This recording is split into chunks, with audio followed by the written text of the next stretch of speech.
Yo, what's up?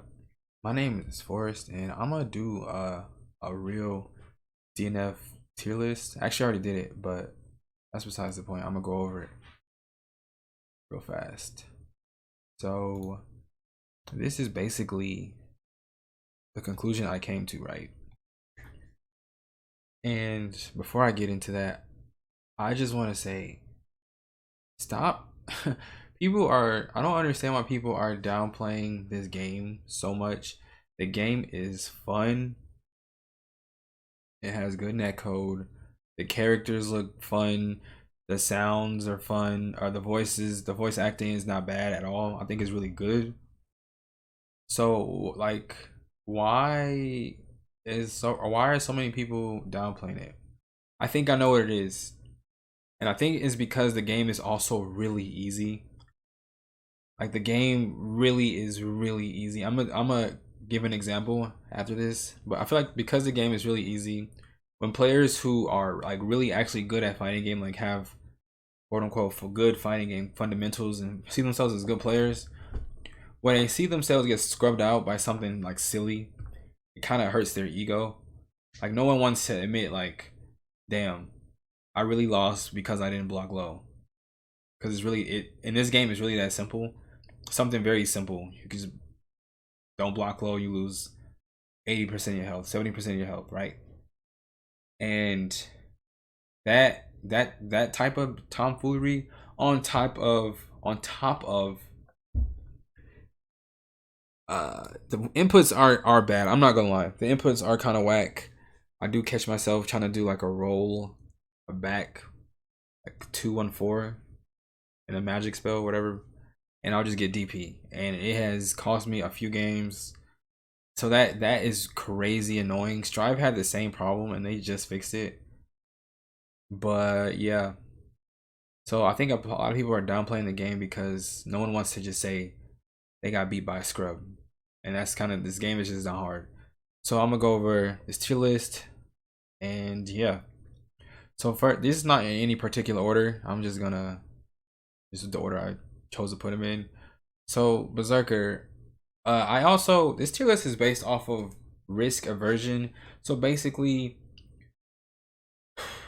you can get away like what makes a good character in this game, in my opinion, is what you can get away with, what your next hit leads into, and your means to get out of like tomfoolery and set up tomfoolery. So first we have Berserker. Berserker thing is, you know, turn the buff on, you get access to a anti-air that leads into the corner, which leads into high-low or hit throw mix, or leads into your guard being crushed into oblivion if you don't guard cancel. So first is the buff that leads into like 4 different setups for his win condition. On top of the fact that he can also call out your guard cancel like blue RC from Strive for doing conversion. So his that one move alone can literally set up a 5-way like win condition for him. So again, a buff literally can set up 5 different ways the berserker can end up beating you. Buttons are really good, really big buttons. His awakening is really good, works really well with his character. He has access to the same thing as the other characters. Again, so the main thing is just being in a corner gives it like the Berserker 5 different ways to win, on top of having really good buttons and a really good anti-air. So at some points of the match, you just cannot even jump at this guy. So he can run you down. He has really good buttons. That's why Berserker really is crazy. Next is Seder. Seder is really crazy because he has really crazy moves. That immunity buff is crazy. This character is like, on top of being a scrub killer, he just has some of the best moves a game like this can have. The instant wall thing literally changes up how some characters are played. Like I play troubleshooter.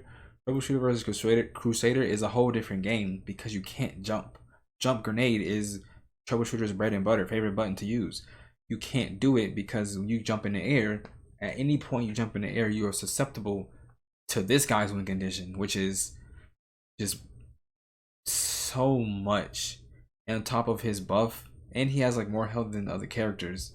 So this guy is you. It's not often you're gonna 2-touch and kill this guy. Maybe not even 3-touch. Maybe not even 4-touch because he still has a DP. A little slower than usual, than others. So you can grab out of his EP. So it would take 4 good hits to kill a Seder on average, in my opinion. That not only is his character just crazy, zones you, you can't jump really against him, hard to kill, really good buttons, really good mix, crazy win condition. Like you can get put in a blender really fast, right? So that's Seder's thing. So Seder again, any hit really puts you in like a 4-way losing condition if you're not paying attention. Swiftmaster. Everyone likes to. Now this character is a problem. Now the big problem with this character is really good buttons. The game is not hard. One button, really, the button you hold in charge, that skill alone, you get hit by that, you lose 70% of your health, right? To put that into perspective, the troubleshooter has a similar move, same hit, not maybe not the same hitbox, but the same vertical hurt box, same properties of the move, whatever. But it's like tied to like mana, tied to a resource. So this guy has a whole move that does 70% of your health alone if you get hit. You lose 70% of your health if it's a competent Swiftmaster, right?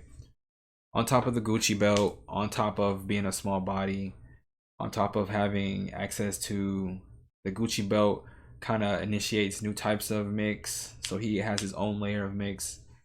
So basically any hit leads into a 3-4-way chance to lose, but he has really good buttons. He has really good risk aversion because his buttons are just that good. So he's just susceptible to less damage while just putting out more over time. So really good character overall. I don't really play the character, so I can't go really in super depth. And I think that is one thing missing from all the complaining and downplaying. It's coming from people who don't actually play the game. So corny, I know. It's mostly coming from people who just spectate or have maybe lost 10-20 matches. Bro, you have to actually play some of these matchups to understand how they function on an objective level, at least in my opinion. And next we have Striker. So Striker Striker again is just a problem with the whole game being really easy. You basically jump, dive kick, mash light, and you can get a double overhead. You can get some meaty setups in the corner. You can get crossed up if you're not using the guard button. What else has happened to me? If you guard cancel too early, she can block for some reason. Really crazy overall. On top of making her DP safe, she can convert her DP, which is a safe move, into a combo that can do 70% of your health, 90% in the right conditions, maybe even TOD you in the right conditions. So, you know, at certain points of the match, her risk aversion from her even getting hit, her risk aversion is slightly lower because she always can make her DP safe. So an opponent has to respect that. So she kind of gets more breathing room on her wake up, so she can actually play neutral kind of more often than other characters are allowed to. On top of having some really good buttons, really good run speed. So that's really the thing with Striker, right?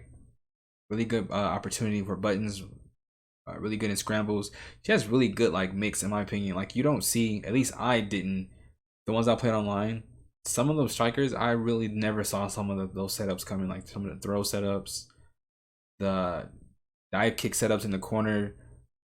Like I feel like sometimes I just had to mash because it looks fake, but you don't know it is fake. Sometimes it works, sometimes it didn't. So yeah, Striker is just really crazy for those above reasons. Her risk aversion is just really low because of the DP safe thing, leading into almost death sometimes. So say 50-50, she's at 50%, you're at 50%. You mess up your Oki or you attempt to Oki and you mess it up. She can DP you, make it safe, come down with a button, and you can actually get hit with an overhead if you don't guard cancel and end up losing. Yes, that happened. So yeah, these characters basically just have the most risk aversion. They do the most, get the easiest win conditions, while still being just really good overall characters for an easy game. So now we have A. I'm probably gonna go less in depth as we go down, because these characters kind of define what people see, what people perceive the game as. They don't really understand the dynamics of these characters. They just know, oh, they look sick or yada yada yada. No, these characters are really good, but these characters are just really good. And again, the game is really easy. I'm not downplaying the game. I like the game regardless of what people say is easy or not, whatever. It's just simple inputs, so the combos are simple. It's not that the game is easy. It's the combos are just like one button, two button, one button, two button, one button, two button, two button. Like, they're not really hard. I would say the hardest person who has the hardest combos is Konoichi. I think if her combos were easier, more people would play her and they would realize how good she really is. I digress. So Hitman has this thing with Striker, make the DP safe. On his passive, he can make his DP safe, and you can basically end up losing the match, or just losing 70% of your health, 50%, 80%, depends on the circumstance. On top of just having generally good safe buttons. There was this Hitman I played. He didn't do anything crazy. He just was, I was in a corner. When push block happens, he just threw out a button and it would catch my jump every time. So he has some really good like don't jump buttons that he can combo into and get a really good meaty safe jump setup, and it's really easy for, so that means it's very consistent. So yeah, he just has access to very cheap tools. I really don't like him that much. I think he's really boring, but you just can't deny his buttons are just good. That's the only thing. This character is whack. So, and now we have troubleshooter. Troubleshooter is what I main. Troubleshooter is very unique. All his buttons feel amazing. They all have good range. Air grenade has it's just a broken button. It's just a really broken move, because I think it catches people holding up back. I think that's what it is. I haven't really played against many troubleshooters, but I see a lot of people get hit by grenade on accident a lot. So I think it catches up back. It's meaty.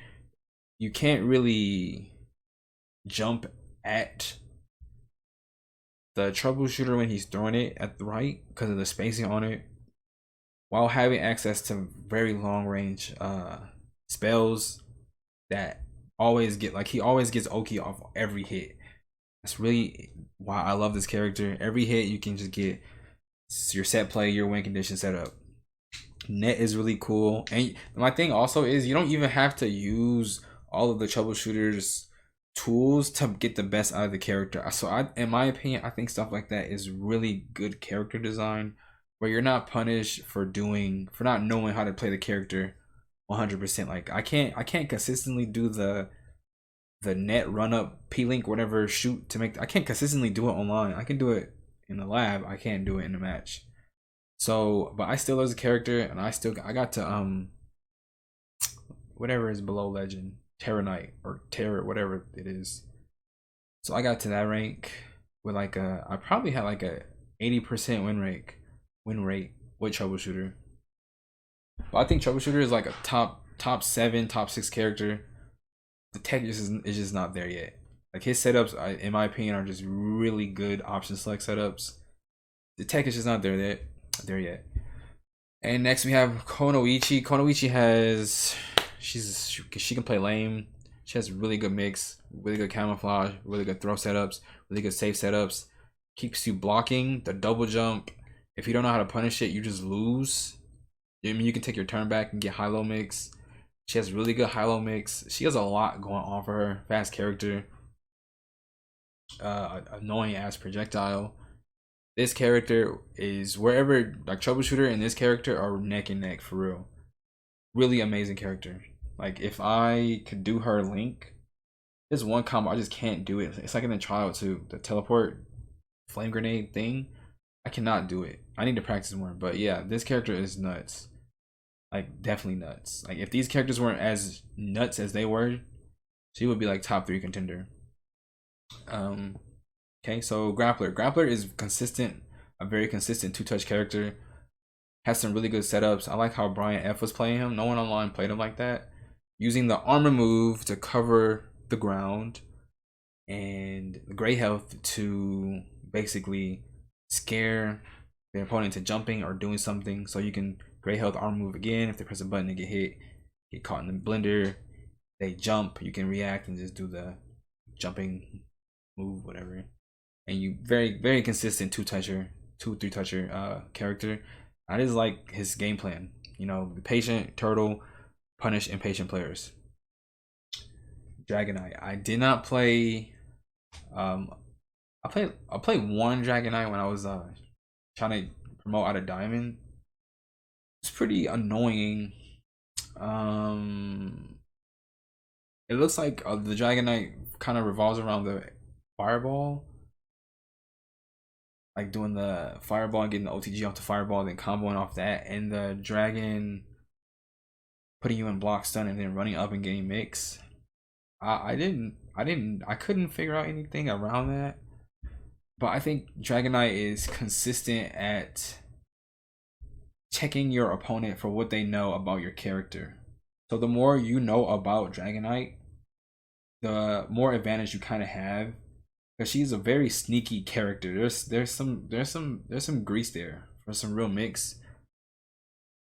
It's just not developed yet. I can see it. I'm not interested in it, so I didn't really look into it. But there's some real grease there, and she gets some real big punishes, like some very like 70% punishes on some high-low mix, which is crazy. So she's a very consistent two-touch character too, on top of having some interesting zoning tools and some setups that you can't do because of the dragon. So yeah, I think she belongs up here with the rest of them. And the only reason Hitman is not S, because I feel like as the game develops, you can kind of work around this thing, his awakening. You know, just give him some space. Really, all he can really do is take his turn back.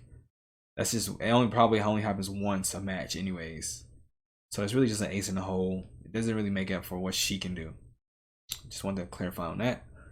So next we have B tier. Now these characters, in my opinion, the only reason they're here is because they don't really have good mix. When they get hits, it doesn't often convert to much. Like what everyone up here they get hits, it converts into a 3 or 4 way guessing situation that ends up, if you guess wrong twice in a row, you basically lose. These characters don't have that, I guess by design, which is fine. But just be aware of, you know, that they're still good characters, right? Like by design, they're obviously you wouldn't want Ranger two touching someone because he has full screen buttons that knock low. But even in the best situations, they don't really get too much, in my opinion. Like I saw some setups, that some good guard break setups, but even when you get the guard break setup off, you don't get like exactly 50%. You get like 35 or 40%. So it's still not too touching after all that trial and error. Because I feel as Ranger, if someone has patience, they're gonna hit you eventually. And same thing with Launcher. Launcher is, I would say, slightly better than Ranger. I can't move him. Yeah, I would say Launcher is slightly better than Ranger. The only problem with Launcher is her, again, you don't get a super lot from touches. It's like boop boop mix guess, boop boop mix guess, boop boop mix guess. And if you're impatient and you get caught with one of the more obvious setups, you do lose a lot of your health. But she still has to hit you like 3, 4, 5 times to kill you, which is kind of whack in a game where most characters can two-touch you without even trying. So that's really the problem with these characters. Not bad, just low damage in a high damage game, right? And also the same thing with Inquisitor. Inquisitor, is not bad. I just think because the command dash is part of her kit and is very telegraphed, I assume most people online are just mashing while blocking. So when people command dash, they get hit, and it's kind of like, but it's part of her tool. So how do you use it properly? And yeah, if she had a setup that can make her command dash like plus, I think she would be slightly better. She has some good stuff. Like there were times I was fighting her, and I could see her running across the screen, pushing me out, gonna push me out the fire and grab me, and I just still got grabbed. You can't really jab grabs for some reason, also, and she has the setup, so you're in block stun until the very last point when you get grabbed. So I think she's good. Just she has no way of opening you up, and she suffers from the same thing as, like, risk aversion. She has that really good air move, but I feel like that's really easily punished. And yeah, so Ghostblade. My problem with Ghostblade is he has no mix, and his mana costs are really high, and he is one of the only characters where one of his moves is really bad. This game doesn't really have spells like that, but he has one. It's the Ghost Cut Vertical that cuts like in the air. When you anti-air with it, it just resets the person. So the fact that he can't combo off of the fact that he cannot combo off of an anti-air, but everyone else can, because they get anti-air with literally these big buttons. This character is just not that good in my opinion, and on top of that, he doesn't have a DP. So as far as risk aversion goes, you're gonna get hit in this game. You are just going to get hit. It's part of the game. You're going to get hit.